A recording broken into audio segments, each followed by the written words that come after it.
તો રાજકોટમાં મનપા સંચાલિત સ્નાનગૃહમાં ભાજપના આગેવાન ધર્મેશ જરિયાએ કબજો કરી સીવણ ક્લાસ શરૂ કર્યો હોય તેવા આક્ષેપ લાગ્યા છે।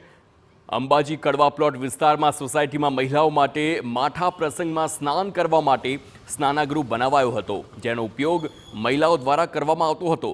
પરંતુ આ સ્નાનગૃહમાં ભાજપના આગેવાને ગેરકાયદે સીવણ ક્લાસ ઊભા કર્યા અને મહિલાઓ પાસે 700 રૂપિયાની ફી પણ ઉઘરાવી અહીં સીવણ ક્લાસ શરૂ કરી દેવાયો। વિવાદ વકરતા મનપાની ટીમ તાત્કાલિક ઘટનાસ્થળે દોડી આવી અને સ્નાનગૃહને સીલ કર્યું।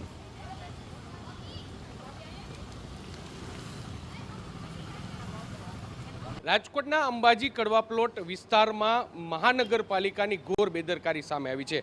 આપને હું દ્રશ્યો બતાવવા માંગીશ કે જે આ દ્રશ્યો આપ જોઈ રહ્યા છો, આમ તો આ જે મહિલાઓ છે તે કોઈ અઘટિત ઘટના બની હોય, એટલે કે સ્મશાન ગૃહમાં કોઈ મહિલાને કોઈ જગ્યાએ કોઈ મૃત્યુ પામ્યા હોય ત્યારે તેમના સ્નાનગૃહ માટેની આ વ્યવસ્થા છે તે રાખવામાં આવી હતી। જોકે અહીંના જે સ્થાનિક ભાજપના કાર્યકર્તા છે તેમના દ્વારા આ જે જગ્યા છે તેનો દુરુપયોગ કરવામાં આવ્યો।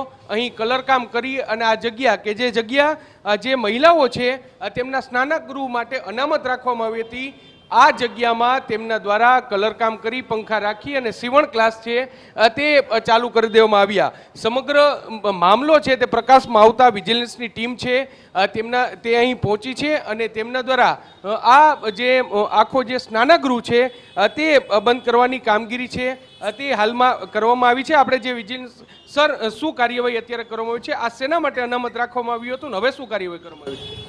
સાહેબની સૂચનાથી લોક કરીએ છીએ। શું હતું શું સર પહેલા, અત્યારે શું ચાલતું હતું? મારા ખ્યાલ મુજબ મહિલાનું સ્નાનગૃહ હતું, અને અત્યારે શું ચાલતું હતું?